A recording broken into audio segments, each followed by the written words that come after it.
અમદાવાદના Bopal police station વિસ્તારમાં આવતા ગરોડિયા ગામમાં થયેલી હત્યાનો ભેદ ઉકલાયો છે. પોલીસને ગરોડિયામાંથી હત્યા કરાયેલી હાલતમાં દીપક પટેલ નામના વ્યક્તિની લાશ મળી આવી હતી, જેની તપાસ કરતા તે ગ્રીન કાર્ડ હોલ્ડર હોય અને અમેરિકા અમદાવાદમાં અવરજવર કરતો હોવાનું પણ સામે આવ્યું હતું. આ મામલે અલગ અલગ ટીમો બનાવી તપાસ કરતા હત્યા કરવામાં ઇન્દ્રજીત ઉર્ફે મુન્ના નામના શખ્સનું નામ સામે આવ્યું હતું. છેલ્લા 15 થી 26 વર્ષથી મૃતક અને આરોપી જમીન દલાલીમાં ભાગીદારીમાં વેપાર કરતા હતા અને એકાદ વર્ષથી પૈસા બાબતે તકરાર ચાલતી હતી. દીપક પટેલે 61 લાખ રૂપિયા જમીન દલાલીમાં ઇન્દ્રજીત ઉર્ફે મુન્ના વાઘેલા પાસેથી લીધા હતા, જેમાં પ્રોફિટ શેરિંગ બાબતે બંને વચ્ચે ઝઘડો થતા આ હત્યાને અંજામ અપાયો હતો. આ મામલે આરોપીની ધરપકડ કરી ગ્રામ્ય પોલીસે બોપલ પોલીસ સ્ટેશને હવાલે કરતા પોલીસે વધુ પૂછપરછ હાથ ધરી હતી. ગઈકાલ તારીખ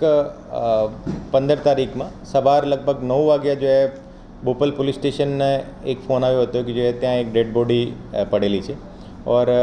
ત્યાં આ ખબર મળ્યા પછી જો બોપલ પીઆઈ સાણંદ ડીવાયએસપી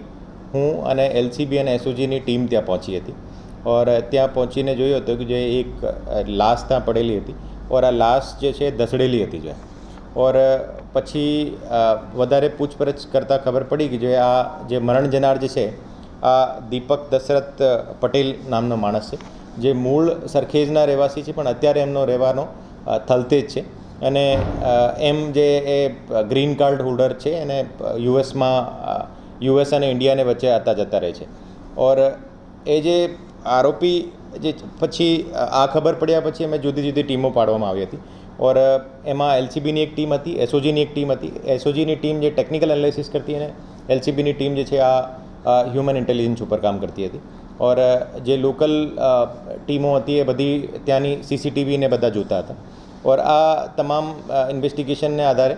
અમે ખબર પડી કે જો આ જે વિક્ટિમ હતો, વિક્ટિમ એક માણસ જે ઇન્દ્રજીત ઉર્ફે મુન્નો નામનો એક માણસ છે, જે મૂળ ગરોડિયા ગામનો છે ઓર અત્યારે સિલજ સર્કલને પાસે એમનો મકાન છે, ત્યાં રહે છે અને એને સાથે જો 15-16 વર્ષથી જો જમીન દલાલીનો બિઝનેસ કરતો હતો ઓર આ 15-16 વર્ષથી ને છેલ્લા એકાદ વર્ષથી જો એને પૈસાની લેતી દેતીને લઈને એનો કંઈ ઇસ્યુ હતો ઓર આને આધારે આજે અમે 1-2 શકમંદ હતા એને આઈડેન્ટિફાઈ કર્યા હતા ઓર પછી જો કાલ મતલબ આજ રાત્રિ જો માણસને જો કોઈ જગ્યાએથી અમે ડિટેન કર્યો છે ઓર એની પૂછપરછમાં ખબર પડી કે આજે વિક્ટિમ જે છે દીપક પટેલ એનાથી લગભગ 61 લાખ રૂપીસ જો એનાથી લીધા હતા ઓર એનો જે જમીન દલાલીનો જે બિઝનેસ હતો આ બિઝનેસમાં પાર્ટનર રીતે હતો પણ એને સાથે જો એનો